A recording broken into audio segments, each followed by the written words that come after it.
So I've been walking along Sävarån here in northern Sweden. There's still a lot of snow and ice out. Been walking through quite a bit of snow today anyway. Not really a trail. There's trail, like some parts of it, but a lot of it is just you know, making your own trail through the wood and so on, because I wanted to get to a lot of these different places to fish. Quite nice. I do love Sävarån. I don't necessarily hike a lot on it. Yeah, so I brought my fishing pole, broke it last night on caught a pike, and the pike broke the tip. It was too big for my fishing pole, so that kind of sucked. And then now I broke it, the main shaft. I was able to still use it because it's only the tip that broke, but now I broke the main shaft. It's just a real lightweight carbon fiber, so I'll have to adjust and see if I'm going to use a spin. I wanted a spin because the water's too deep to do fly fishing and wading, so you'd be like, you know, you get a few meters outside of the water. I just wasn't really into that today, but spin fish, maybe I'll have to up the weight a little bit and get something that, you know, I can abuse a little. The shoes I'm using, as always, are the ultralight. I don't know what version it is. I think it's last year's version. We have like 4.5 on Backpacking Light, but I'm still using the older ones. They might even be like the 3s. It works out just fine, and as always I have the Darn Tough. And I've got my little cell phone, which is my map also, and I have charger. And I've got that in my little 10-gram Dyneema pack that I put together at home. I sew some of my own stuff, not a whole lot, but some. And I like that. I like how that fits. This is the Saudic gear. This has got about 3 seasons on it now. A couple thousand kilometers, and it's pretty dead now, so I got to replace that for this season. But it kept me warm last night when I needed it. So the backpack is the Klättermus 38-liter Rido. Fantastic bag. It fits really, really well. It, you know, just kind of rides with your hips, it rides with your body, it just feels really good. And I like that it's an adjustable frame, so it's one size fits all, and it probably will fit as well because it's got a, you know, it fits me quite well, and there's still some room to go up even more. It's got all of these, you know, daisy chain hooks. It's got these straps. It's not really a roll top, but good enough roll top where it kind of feels like a roll top. It's got these nice little load lifters, daisy chains here as well. Now, what's interesting with this is that my Peak Designs camera clip doesn't fit on here at all. I mean, I guess I could force it on there in some way, but this strap worked quite well on the hip strap. So you can see I actually been mounting my camera there, and it's just been a great place to mount my camera, as there's no weight on my shoulders at all, and it really helps for the joy of the hike, really. Then I've got this pocket here, the shoulder pocket from Hyperlight Mountain Gear. You can see it's got a nice frame here, nice padding. I can't complain about the fit at all. It feels really good on the back. And on this trip, because I was just trying some different things, so I brought a bunch of fishing gear that weighed total about 700 grams. I brought the DSLR total with tripod about 1.3, 1.4 kilos maybe. In total pack, everything, I have about 8.5 kilos with the food. It's about 17 pounds. So a little bit heavier pack, but it works really, really well. And I think that this pack, you know, on this trail it's been great because I've just because the woods have been so thick. You know, this material just, I mean, it's taken a beating, but you know, there's nothing snagging on it, and it's just kind of going right through, and I like that. Actually, it's got these two big side pockets here, and it's even got this little pocket that I keep spoon, sink, and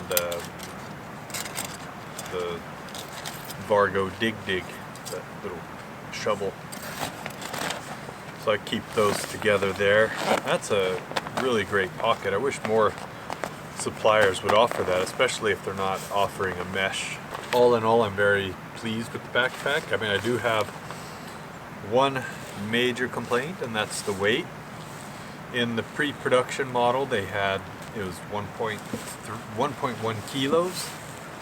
The production model is 1.4 kilos for a 38-liter pack, which is tragic, really, because the pre-production, what they did is they used a lighter material. I don't know why they decided to go with such a heavy material. You know, probably had something to do with margins or marketing. Like the guys designing, they're like, man, we just made this awesome backpack. And the guys in the boardroom are like, yeah, but if we use this material, we'll have 2% higher margins, and we can sell it as a robustness. So that's tragic, because they had what I thought was a fantastic bag, and I'm still going to use it. I mean, it's 1.3, so it's, and the way that it fits so well that, you know, I'm okay with the weight here. I mean, there are lighter packs. I'd still take my Hyperlight mountain gear bag over this one. You know, that might just be purely for weight, because this is a great filling backpack.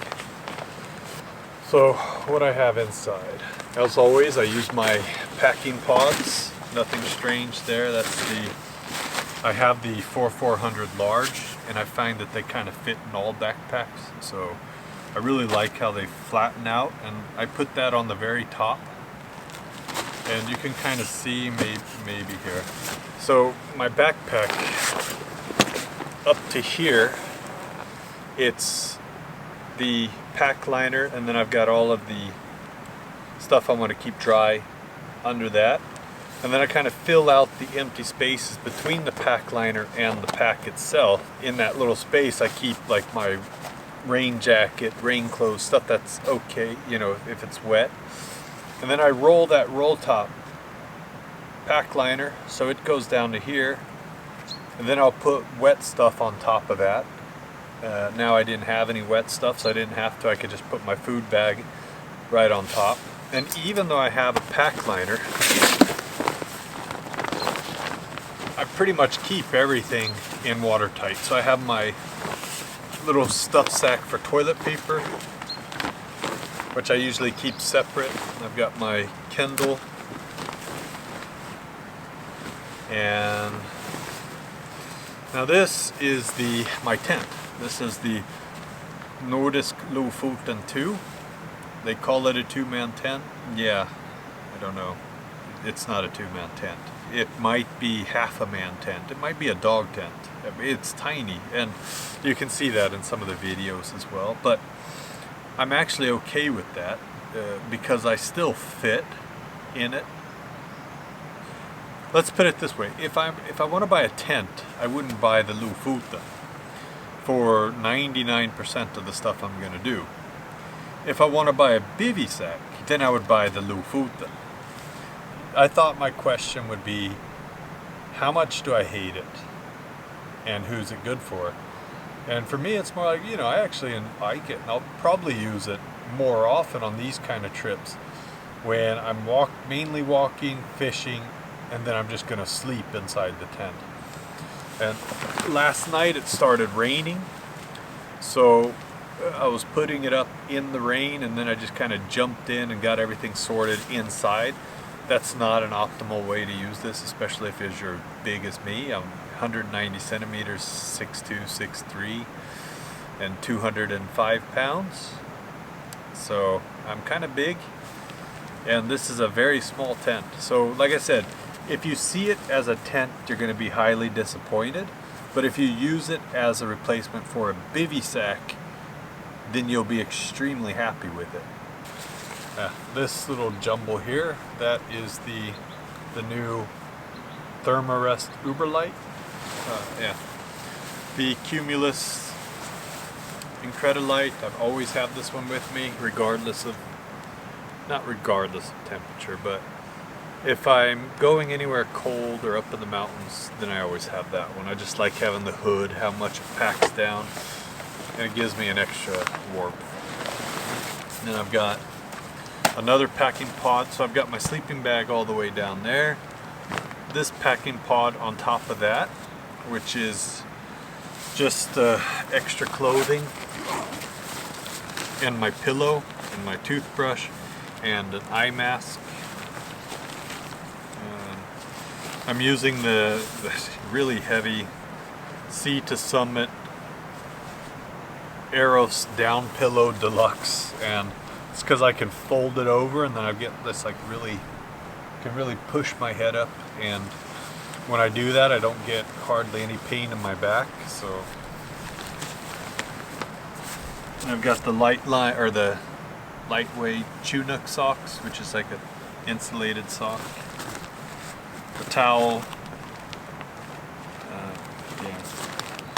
extra batteries, earplugs, stuff I use and like. So that's how I have my sleeping bag. I don't put the sleeping bag in its own stuff sack because I like how it fills out the bag. And you know, I've got pack liners, I've got all of these watertight bags, so I'm not too worried about it getting wet.